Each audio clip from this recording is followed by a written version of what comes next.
What are you doing, lad? Have you gone completely mad?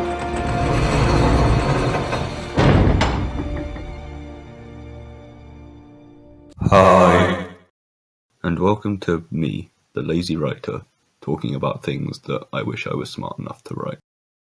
This video takes a bit of a different form because it's an essay that I previously wrote that I've spent not very long adapting for a YouTube video. The language will probably be a bit archaic, and 2K don't allow captures of their games, but I'll try to make up for both with some quirky editing. Hopefully I can at least contribute something new to the discussion surrounding BioShock. I say this because even if you've never played it before, there's a decent chance that you know a fair amount about the game. It's commonly heralded as one of the best examples of video games as an art form, and has been praised for its deconstruction of Ayn Rand's works, as well as encouraging compelling and accessible philosophical discussions in a medium that, particularly during the loud, indiscreet noughties, rarely extended beyond kill equals fun. So how did BioShock interact with one of the most prominent philosophers of our time?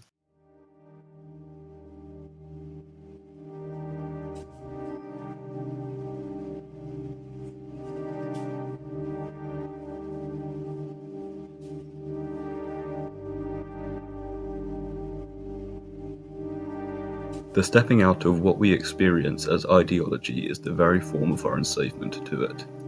In Mapping Ideology, Žižek explores efforts to surpass the basic beliefs inspired by systemically consumerist environments. His statement determines that those efforts inherently fail, as the desire to avoid enslavement is itself nurtured by the very ideology that subjugates us. It may not be immediately obvious that this notion should enter productive dialogue with a video game about a city hidden beneath the Atlantic Ocean, but Irrational Games' BioShock famously explores themes of enslavement and ideology through its narrative, and significantly complements Žižek's hypothesis.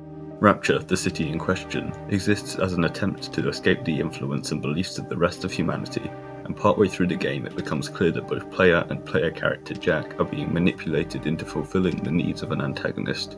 Until further examination, the ideological escape, unknowing enslavement, and commentaries on our roles as players, themes which BioShock extends by applying its philosophies to the player through Jack, contribute to Žižek's beliefs whilst also being expanded by them.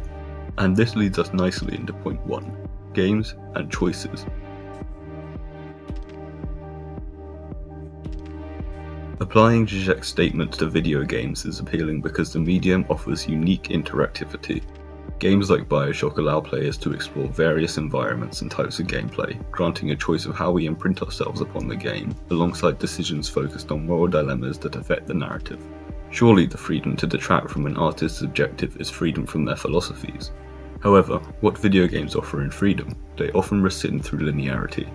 Infamously, No Man's Sky boasted that its procedural generation could produce 18 quintillion planets taking billions of years to explore. Yet many were displeased, realizing that players were confined to the actions established by the developers. This typifies the medium. Developers set limits that aid functionality, but inevitably produce linear, predictable processes. BioShock, for instance, hides a fixed narrative behind the illusion of moral decisions. Pacifist and warmonger tread the same path, fighting their way towards primary antagonist Atlas. There is one final scene in which your previous actions have consequences, but there are only two possibilities. As Tenenbaum concludes, you gave them a chance, or you gave them brutality. Arguably, even this variable succumbs to Žižek's reading of Kant. The choice between good and evil is not itself a free choice.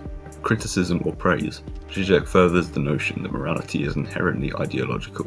Evidently, player choice is falsified, and whatever our actions, we always arrive at the predetermined moral judgment. Admittedly, Žižek does state that ideology has nothing to do with illusion, but BioShock suggests that victims might foster their own illusions. Our unwittingly slavish obedience contradicts antagonist Andrew Ryan encouraging us to be individuals, positing that we all make choices, but in the end, our choices make us. Yet in Rapture, nobody has choice. We must follow Atlas's demands, the ideologically enslaved little sisters must harvest resources, the lobotomized big daddies must protect them, and the remaining splicers must wage war to survive. Ryan, himself a victim, forces you to kill him in a cutscene, demonstrating that even the player outside of the game lacks any real choice. He muses, a man chooses, a slave obeys.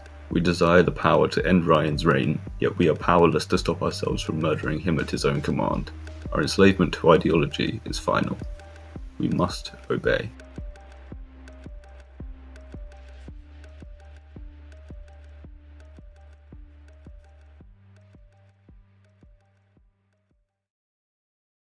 Point 2.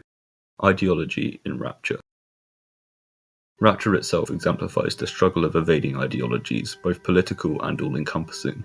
Ryan explains the experiment as we descend into the city, a people unburdened by the censor, the small, and petty morality, rejecting the political ideologies of Washington and Moscow, but also, crucially, the Vatican. He seeks a world without politics, but also more societally ingrained ideas like religion. Žižek might suggest he is fleeing ideology altogether. Ryan also asks, is a man not entitled to the sweat of his brow, underlining his politics, but also betraying ideology's influence? It is a question to which every political viewpoint answers yes, while believing that the others answer no. It is a grander, ever-present idea. I want what is fair, my enemies do not. Evidently, his plan to circumvent ideology is founded upon ideological principle. Before even entering Rapture, Ryan has failed. Have we? Furthermore, Sixus Sorti states that when the repressed come back, it is an explosive return. Indeed, upon arriving in Rapture, we see a world born of repressing, for instance, law, ethics, and religion, eventually succumbing to each of those ideas. Ryan becomes an authoritarian, we face unanswerable moral dilemmas, Fontaine, presumed dead, undergoes a resurrection, and Ryan labels you a worm and himself the face of God. Truly, the stepping out of society has reinvigorated its ideals. BioShock, then, confirms that escaping is indeed a mechanism in favour of the enslaving ideology, but also expands Žižek's idea beyond enslavement and falsehood, and into a return. And this is where I'm going to end part 1. Thank you so much for watching, and if you liked the video, please do give it a like, and if you had anything to say, then please feel free to leave a comment, and I'll see you next time.